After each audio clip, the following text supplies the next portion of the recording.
All right, guys, today we welcome a very special guest back to the No Limits podcast. Thanks for joining us, Chris Albanese. I want to hear your thoughts on Terminal List, but I also want to hear about your very own podcast, The Crew Reviews. You are right, Mike. I am back. Last time we were talking Secret Service stuff. This time we're going to talk Terminal List with Jack Carr's fantastic debut turned into a fantastic series. But you're right. I do co-host a podcast called The Crew Reviews, where we interview some of the best storytellers in the world, like Jack Carr, like Mark Rainey, like Bob Craze, Michael Connolly, Andrew and Lee Child. So we get to go behind the scenes, and not only are we fans of the genre, we're writers ourselves, so we ask questions from a writer's perspective and from a reader and a fan's perspective. Yeah, you guys are awesome. And just that list of names you read out, you get the best of the best. And your crew is the best of the best, the guys you got on there. So, well, I'm going to say you and Chris aren't too shabby yourselves. actually, you guys have a fantastic podcast. A little bit more tailored to a specific topic, be it Vince Flynn or Brad Thor or the Terminal List. And we actually do the reviewing. You guys, you have more interviews. I feel like it's the crew interviews. Yeah, we really don't review anything. If we're reviewing something, we're reviewing the author's like body of work. We're like not just the book itself that maybe just coming out or had just come out, but the author's complete body of work. So we dive into some of that. Yes. Hey, good stuff. So check it out. Subscribe, The Crew Reviews, and find these guys on social media, especially you, Chris. Where can the people find you on social, both the podcast and your personal stuff? Right. For The Crew Reviews, just go to thecrewreviews.com. And for me, you can find me at CE Albanese on Instagram, Twitter, and mostly on Twitter, Facebook as well. Nice. Good stuff. Well, we are here to talk about The Terminal List. So yes. Episodes 1 and 2, just so the folks know, we will try our best not to spoil anything that happens beyond episode 1 and 2 or anything that happens later in the books that didn't happen here in episodes 1 and 2. Right. Let's first take a step back, a kind of well-rounded 360-degree view. Give me your first reaction to the day you were able to hit play, log into your Amazon account, sit back, and see James Reece. What was that like?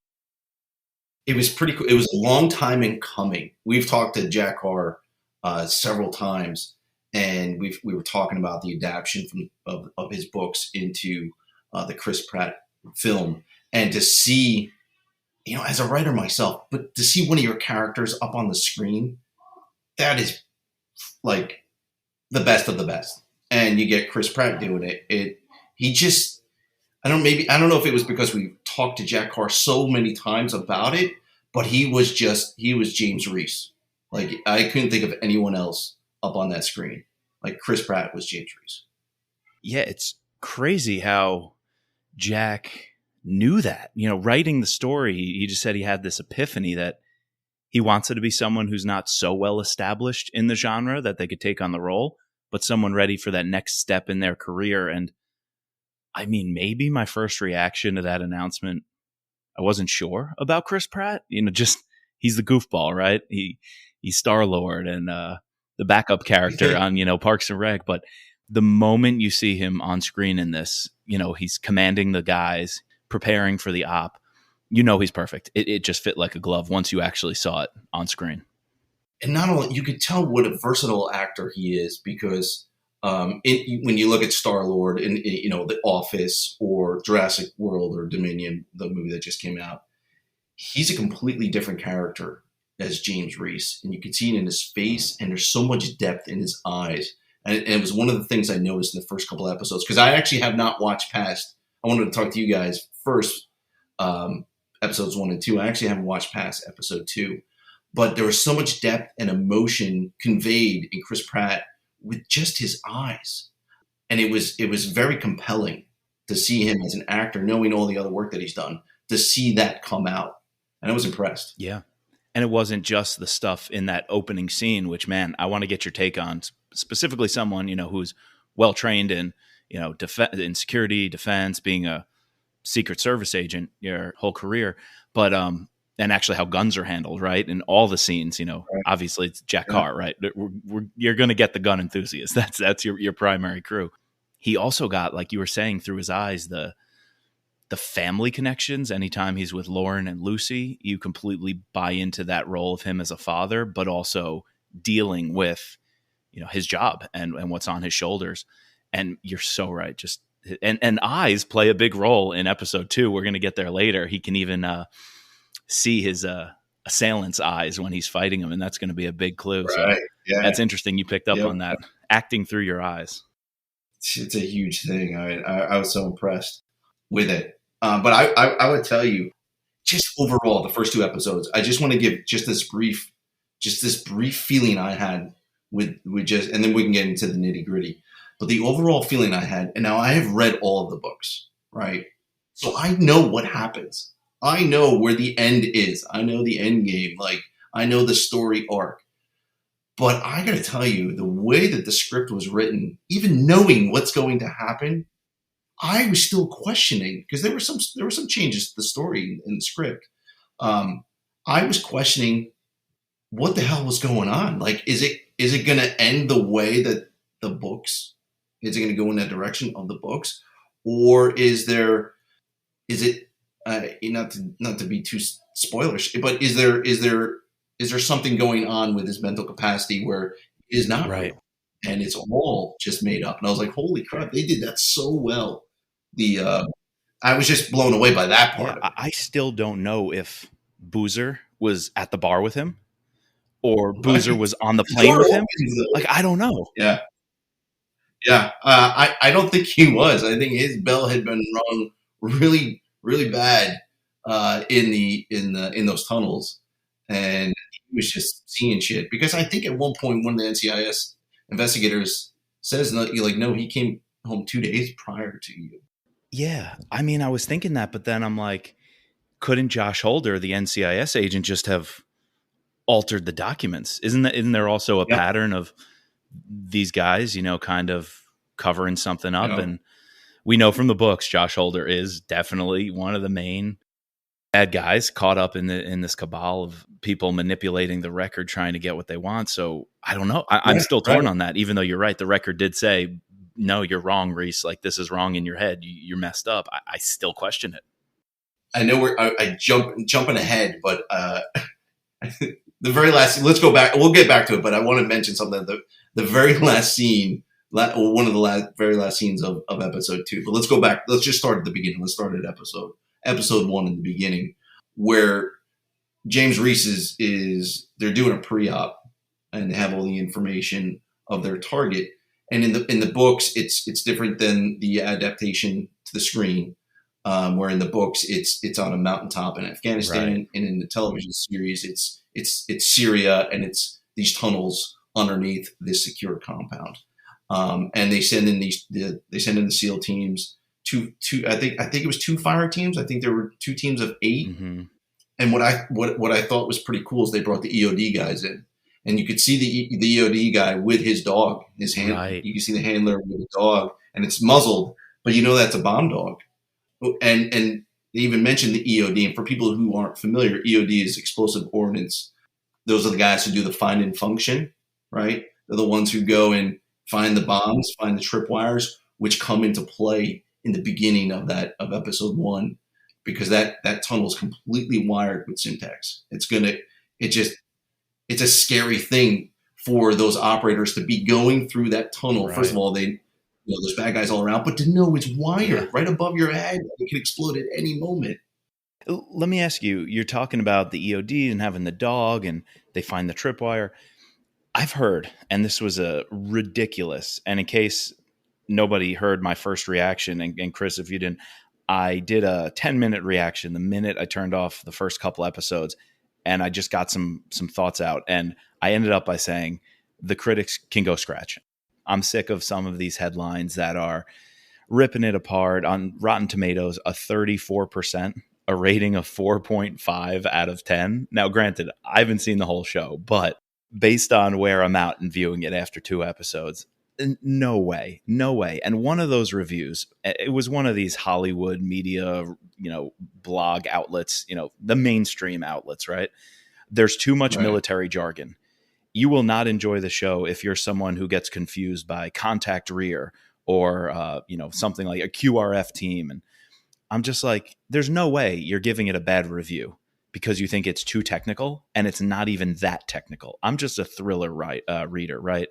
No background Right. at all in anything to do with any of these domains. And I could follow it perfectly. And just reading thrillers, I can pick up on so many of the terms they used, and I want them to be as authentic as possible. And this is probably one of the best filmed scenes that is most authentic, knowing that Jack Carr and all of his buddies were involved.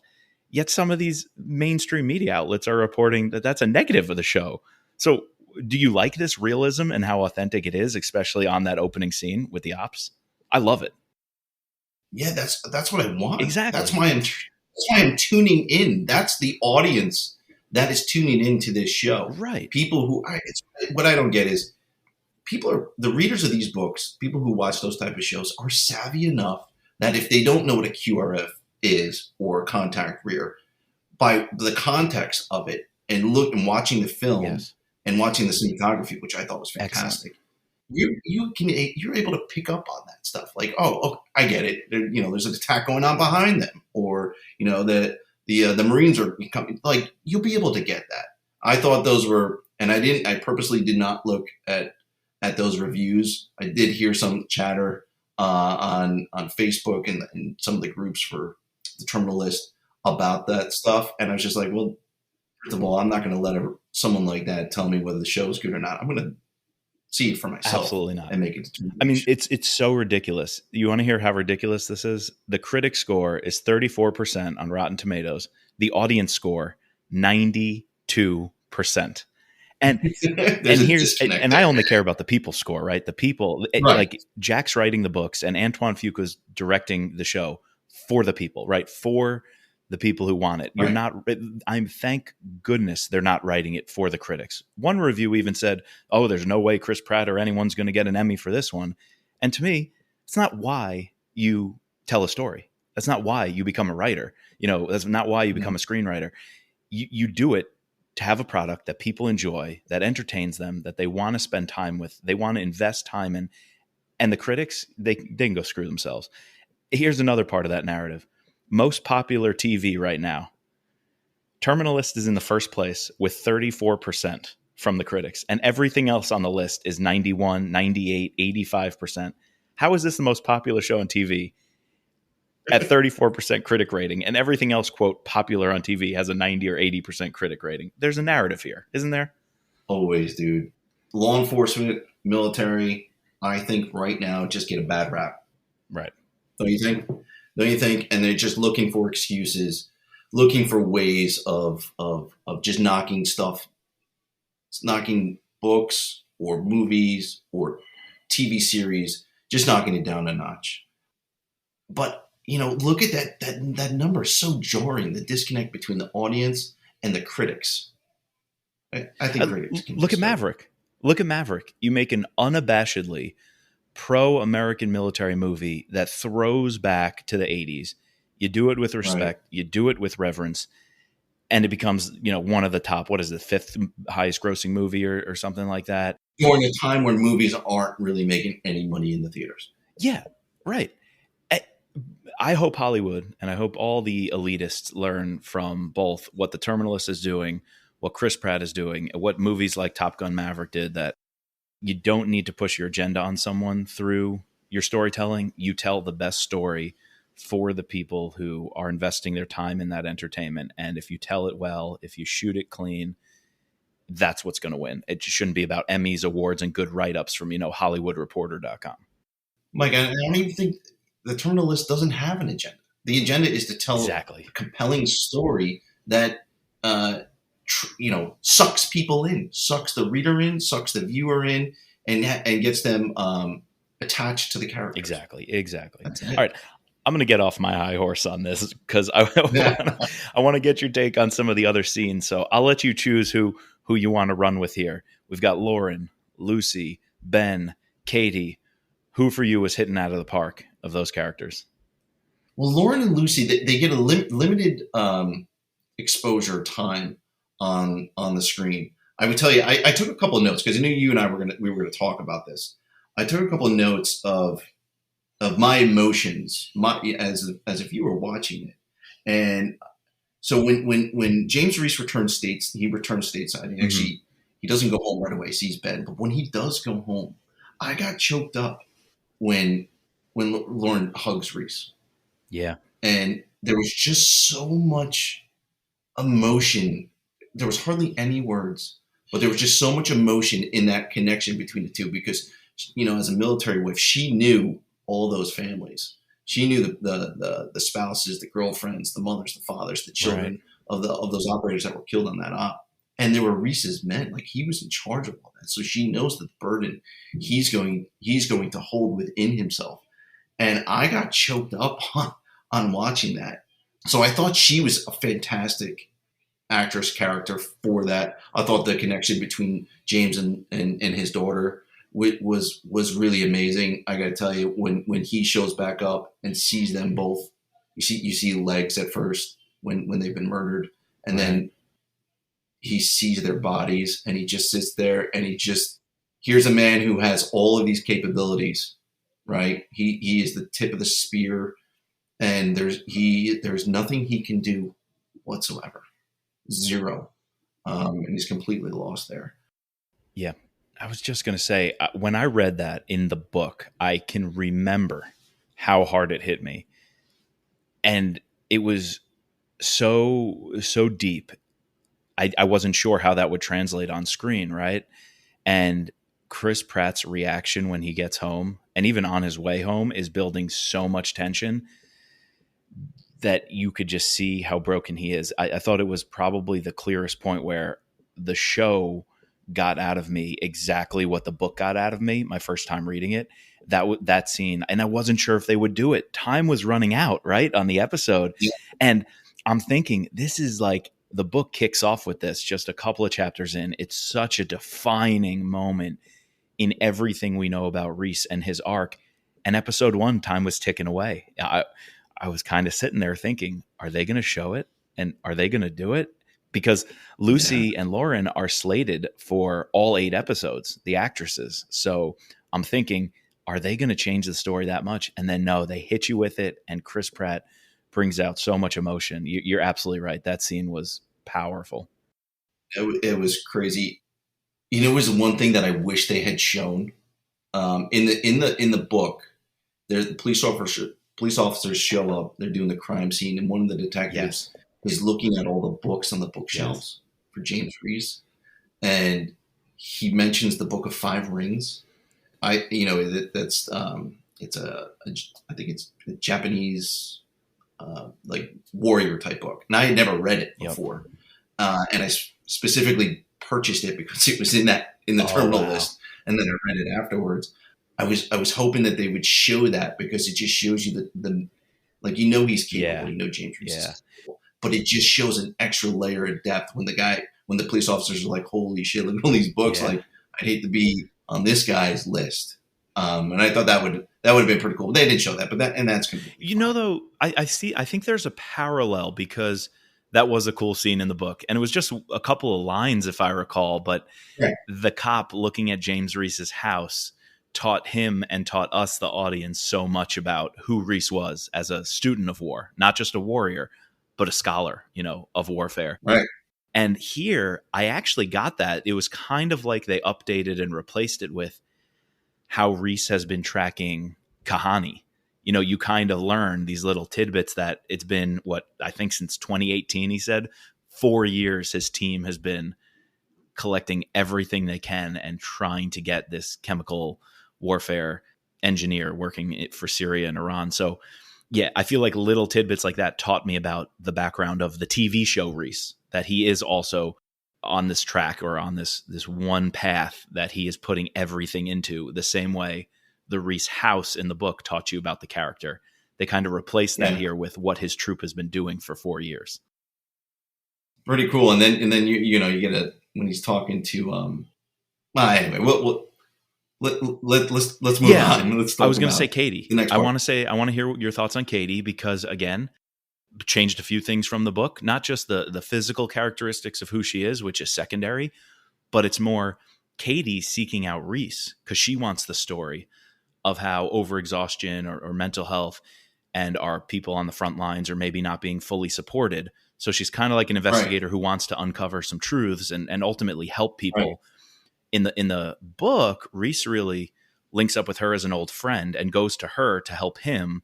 So what do you think about the role that Katie's playing in the TV show? I liked it because you don't know who to trust, right? And as you're watching it, you don't know really her motive. You don't know the NCIS's motive. You don't know the general's motive, the secretary of the Navy's motive. Like you're just questioning everything. And Greg Hurwitz, who's a fantastic writer, actually one of my favorites, he made a really cool statement when we spoke to him. He said, you want readers or people who are watching the show to be confused, curious, right? That's what you're striving for. Like, what's going on? Not so much confused, like confused, angry. You definitely Sure. don't want your readers or people watching the show confused, angry. You want them confused, curious. Like, what's their? I'm confused. Like, what are their motives? Is it? Do they want? Are they seeking fame and fortune? Or are they really looking for the truth? Or what else is going to come down the line? What else is coming around the corner? So I thought she was cast really well, and I liked the different perspective of her. I really liked the interaction between her and James when he's like, "Turn off your phone, use this. Yeah. Here's everything else is compromised. Just speak to me. We'll communicate through this specific app." And then some of that stuff is in the book as well. I really like that interaction because you can see that team, that dynamic is actually going to start to gel. I will say that one caught me a little off guard because while it's in the book, I don't know if that's where Reece is at yet with his relationship with Katie investigating this thing. He kind of in that scene like cranks it up on the conspiracy theory kind of thing, but that plays into what they're doing with the story because they're going with, is his mind twisted? Is he going down a rabbit hole? Is he seeing and hearing things? Well, that's the kind of moment where you as the audience are forced to say like, no, that makes sense. They got to watch their tracks because someone's after them. Or you have to say, maybe he's batshit crazy. That paranoia is, as you said, it's at 11.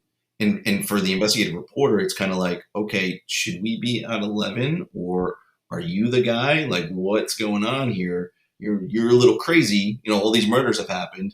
There's no body at that MRI place. There's no, your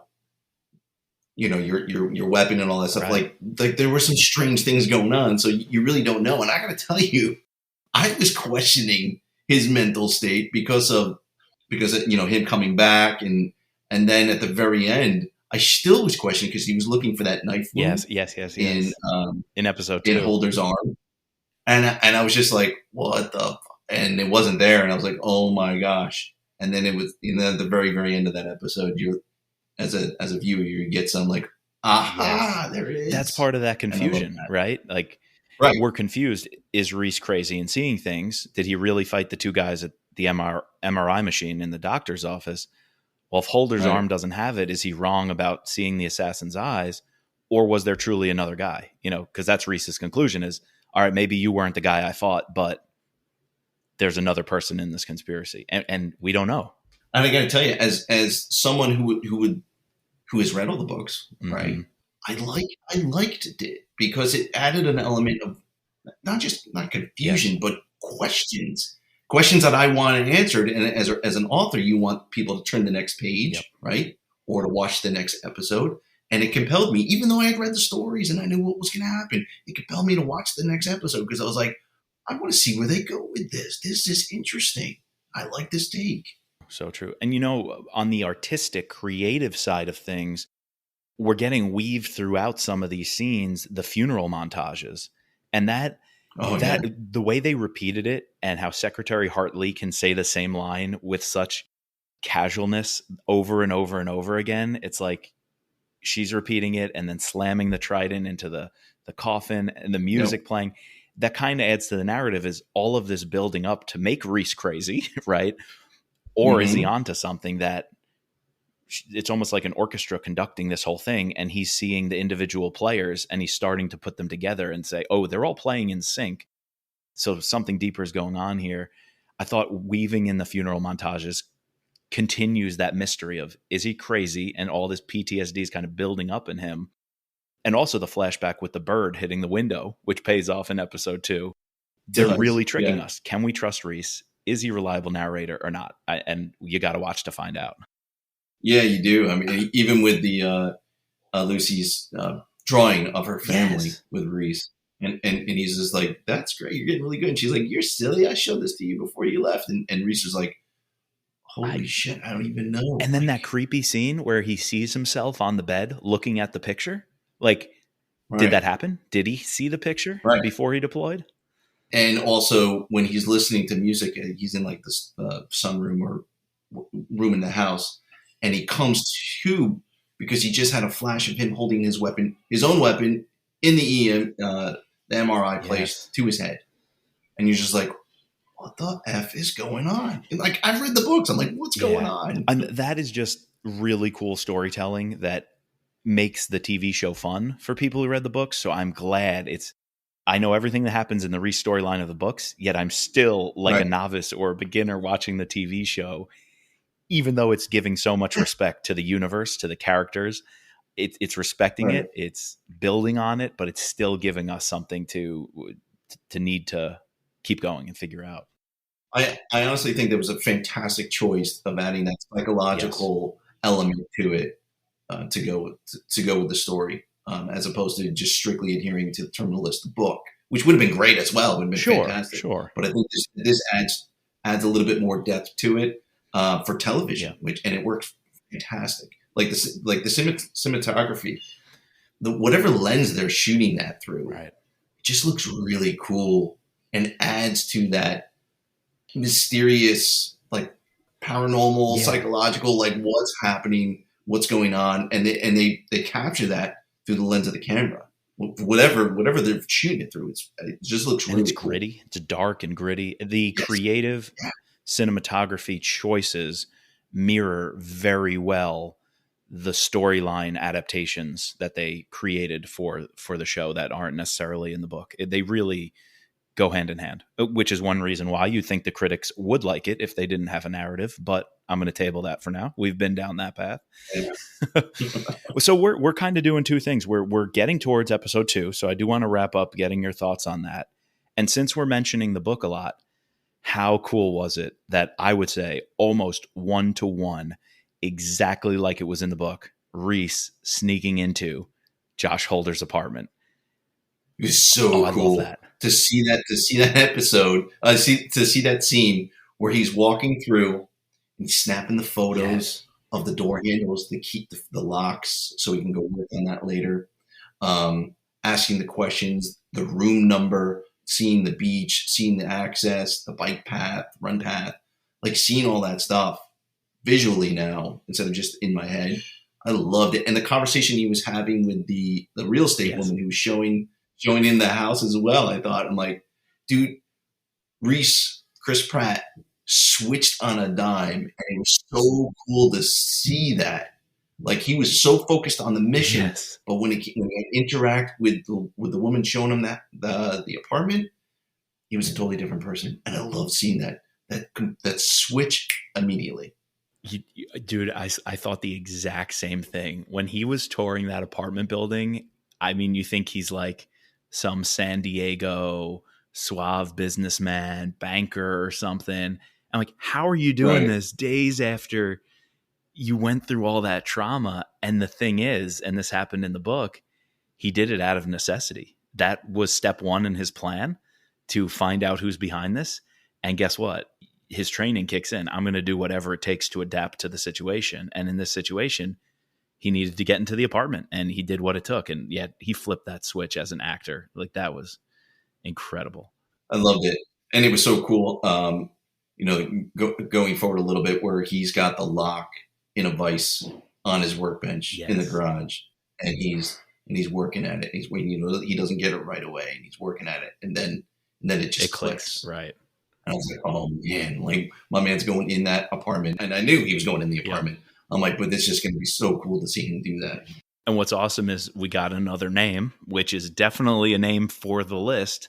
Saul Agnon, when he's torturing Josh Holder. Holder gives up Saul Agnon as a name. So I think that's got to be where episode 3 takes us. Dude, I got to tell you, until he said that name, when he's like, let me show me your arms, your other arm. And I was like, I'm like, no, it's not it. I'm like, maybe Reece is wrong. Is he wrong? Is he crazy? Yeah, he's wrong. I'm like, maybe there's something else going on. And then at the very end, when he finally says that name, and I was like, holy shit. Everybody breaks, right? And then, dude, by the way, that contact shot. Oh, because the way he turns around, the way James Reece, Chris Pratt tilts his hand, right? It's still, the weapon is still close to his chest, right? So he turns. It was just a cool move. It was such a cool move. Yeah. The way he turns and shoots upward, right through the chin, right through, and then the brain splatter on the back of the wall. It was gruesome, but it was at the same time very satisfying. Oh, it was so satisfying. It caught you off guard too, because it was in the middle of kind of that battle, and then boom, he just kind of does it out of necessity. There was no hesitation whatsoever. There was no it was boom. But let's take a step back. This was the cool thing. So he's inside the apartment before, right, where he's scoping everything out, where he gets the computer, and I love the fact that they showed it. Him take a photo of where, because he's going to manipulate this laptop. Yes. He takes a photo of exactly where it is before he touches anything, then does his thing, downloads it, looks at the photo he had taken so he can put everything back to where it was. It was so meticulous, so on mission. It was so James Reece. Did you notice there was some sort of tech there? I thought, okay, he took a picture so he can memorize and match it up. But whatever he had on his phone, actually it was red in a frame. And until he inched the laptop into the pitch perfect spot it should be, it clicked green. And that's when he knew it was good. Yep. Like there was definitely some software tech there that I wonder if Jack created or one of the writers created, or if that's something he's seen or used. I thought that was pretty cool. That is some cool stuff. That is some cool tradecraft. Yeah, exactly. It was awesome to see that. I really liked it. Like picking out those little things like, these guys know what they're doing. Right. You get some really good advisors. There's a lot of things like that are going to need a second and third rewatch to pick up on. I'm sure that's just one of many Easter eggs like that we didn't even see. Yep. Here's another scene, kind of a quick one. We don't have to spend too much time, but it's analogous to something I loved in the books. Not going to say it's exactly like it because it might still be coming, but Commander Cox. When he says, since we're talking freely, not Commander Cox, it was the Admiral. Admiral. In the book, it's Pilsner, right? Or Admiral Pills. Yeah. But the Admiral says, since we're talking freely, you couldn't protect your men nor your family. And Reece puts him up against a wall. Right. In the book, I think he punches him. Punches his lights out. Yeah. This one, he chokes him out. I thought, if you're going to hate a character, as a reader, I hated that character. As a guy watching the television show, I hated that character. The moment he said, and when you're on base, lose the 5 o'clock shadow. Oh, yeah. I was like, you are a fucking douchebag. Like, really? That's what we're worried about. Listen, I get all that, and you're his command. The guy just lost his entire team. Like, and that's what we're saying? That's what you care about. That line. Like, I get it. That line's got to come from Jack knowing how the chain of command works and the kind of crap that you're going to hear from commanding officers who just sit in an office. Like that has to be something. So that's what happens when you reach that level in management, not just in the military, but or law enforcement. You forget what it's like to be in the trenches, and you're in that ivory tower. Yeah. And it's the little things that bother you and you dwell on and you focus on instead of the larger picture. Instead of doing what needs to be done to take care of your men, you're worried about this piece of paper or this regulation. In the grand scheme of everything, it really doesn't mean jack shit. A little bit different, speaking military chain of command, but another position that often gets that mentality is the Secretary of Defense. Once you go politician or the political game, you also have some different stakeholders that you have to please. So I don't want to say too much here, so let's be careful. But how are you feeling about Secretary Hartley of the TV show? She seems to offer Reece whatever he needs or his men need in coming home and, taking care of their families. She doesn't send him on the Kahani op. He has to go, and she says, you'll be the first one to know. But she doesn't tell him in time. He finds out on the news in the bar. So how are you feeling about her? Well, it's difficult. It's difficult to separate what we know from the story from the book. We can't say too much. Yeah. In the beginning, it feels very genuine, right? And then it doesn't feel genuine. And then I'm just like, what happened in that space? And the other thing is, you're meeting him in the bar to let him hear it from Katie. I think is it Katie Pavlich from Fox News, who I always envisioned as is the role of the reporter as Katie. I always thought of Katie Pavlich, knowing she's friends with Jack as Katie Burnack. Yeah. Right. So that's who I always in my head I envisioned. But that doesn't make a difference. But for having to hear that news in that bar with such a slight, I was like, why would you do it that way? And it's after she promised you'll be the first to know. All those phones buzzing to me, they chose with the audio to have the phones buzzing very front and center. And to me, that was a direct callback to her promising you'll be the first to know. And bullshit, you're one of the last to know. The rest of the world heard this breaking news before you. Yeah, before you. And then now it's on, Fox News, and that's how you're getting it. And tough luck and move on. So much for you're the first to know. I'll take care of it. Yeah, okay. Nah, I don't like her. I don't like the Admiral. I don't like Secretary of the Navy. So let's wrap up with this. I don't want to take too much of your time here, but one other thing I think we'd be amiss to skip over is the soundtrack. This show is scored so perfectly, and with War Pigs, which from Black Sabbath was in the trailer, when that song hit, I loved it. And we also get Mississippi Twilight, that Trigger song. That was the opening intro. I thought that was a cool montage to open the show on episode 2. I don't know who's doing it, who's picking the music. I don't know if Jack Carr's got some input on it, but it sets the mood. I always tell my kids when we're watching the shows, imagine the movie or the TV show we're watching with no music, right?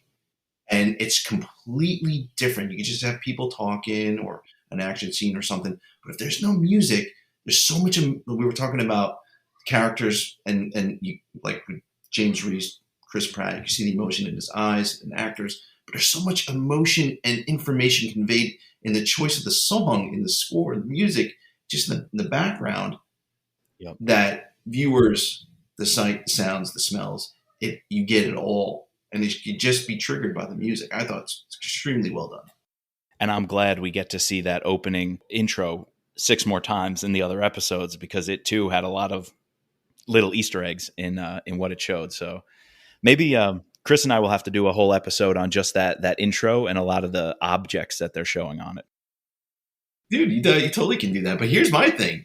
Knowing what we know is in the story. And I know 8 episodes seems to be like the sweet spot for these types of shows. Can they really get all of this in just 8 episodes? I was going back and forth, and I think it was Jack, maybe someone else, who posted it was filmed with the idea of being an 8-hour long movie. And so far, I feel like I just watched the first act of a movie, not even the full first act of a movie. So 2 hours in, and I don't even feel like we're anywhere near Act 1 being done. That's a big feat. That means I could take as much more of this as you want to make. We'll see if eight episodes is going to be that sweet spot of how long it takes. Mike, let me ask you, when James Reece is in his workshop, and I don't know if you were looking at all the stuff that was hanging on I saw the walls. tomahawks. The tomahawks and all the other things.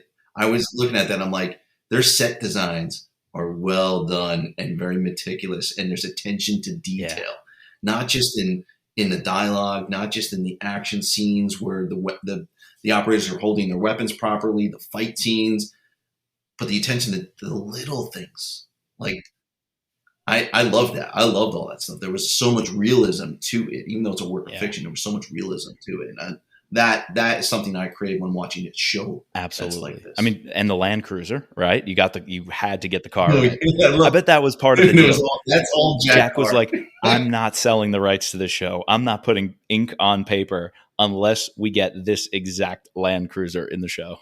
Ben even says something like, you're doing surveillance. You got way too close with that big beast of a vehicle you got. Because no, I didn't. Even Ben knew it. Yeah, Ben Edwards even knew you can't go around in that car if you're doing recon and surveillance and stuff. Yeah. By the way, did you see the tattoos on Ben's hands, on his knuckles? Oh, you know what? I saw it flash by. I didn't catch it. I meant to freeze frame it and go back. What was it? Hold fast. Ooh. Pretty cool. Yeah, I bet there's a ton of stuff. I think I'm going to do some, maybe that's another episode. We do some freeze frames, frame by frame. Yeah. Yeah, you get a quick glimpse of it while he's driving his hands on the steering wheel. And I don't know if it's when he picks him up from the airport or at a different point. Yeah. But I saw that. I was like, man, that's really cool. Yeah. Another great actor, by the way. Let's see. Is there anything I guess one last thing we're kind of missing. And if there's anything you saw you want to shout out, we've got Saul Agnon as a name drop. But for people who don't know the rest of the story, we got Marco was a character, friend of James Reece, sitting around the fire. He was surrounded by friends. Yeah. Liz was there. So just another name to look forward to. And I nearly jumped out of my seat with this one. Captain Howard was at Boozer's house. Captain Howard was the first one to try to intercept Reece as he was going in to see Boozer. And Captain Howard was also there at his side. They were talking outside on Coronado Beach, and then they were at the Admiral's office. So Captain Howard, Liz, Marco, Ben Edwards, we didn't even get to talk about. I'm so glad all this cast of characters is shown really just in episode 1 and 2. We're already getting all these people who are going to come later on. By the way, such great casting, yes. I think, for Ben Edwards with Taylor Kitsch. Yep. Kitsch, yeah. I thought that was fantastic. And even Lauren. Yep. Who's Riley Keough? That's Elvis's granddaughter, Lisa Marie Presley's daughter. Yeah. Fantastic. She was fantastic. Yeah. Even just in the short time that she had on the screen, and I'm assuming we're going to get a bunch of flashbacks going forward in the next couple of episodes. But dude, I'm hooked. Not just because I love the Terminal List, but I think they've done a fantastic job. And I knew they were going to do a fantastic job considering all the people that were involved in making this on the first 2 episodes. Yes. I mean, just how they balanced doing respect to the book and making sure Jack's vision for the universe is present and welcoming him on set and being the executive producer to really make sure it's there. But also it created a whole new storyline.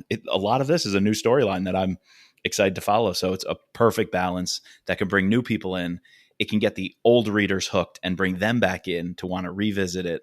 It's just really, really well done. So I feel like it's a theme the critics can go scratch. That's going to be the theme of the pod. Yeah. Chris, thanks for joining us. And people can find you on The Crew Reviews. We did some reviewing here. How did it feel to actually do some reviewing? Wow, it's kind of natural. No. I love the opportunity to come and talk to you guys. It's my second time talking on the show. I know Chris is in here, but get to talk to you, Mike. So that's awesome. Hopefully we'll have you back sometime. And Chris, the other Chris, will be joining us and we can get everybody together. But thanks so much. It's been a blast. The next few episodes, we'll be covering them later on this week. Hopefully just a couple of days, episodes 3 and 4 next on No Limits. And check out the Crew Reviews. Thanks for joining us, Chris. Appreciate it.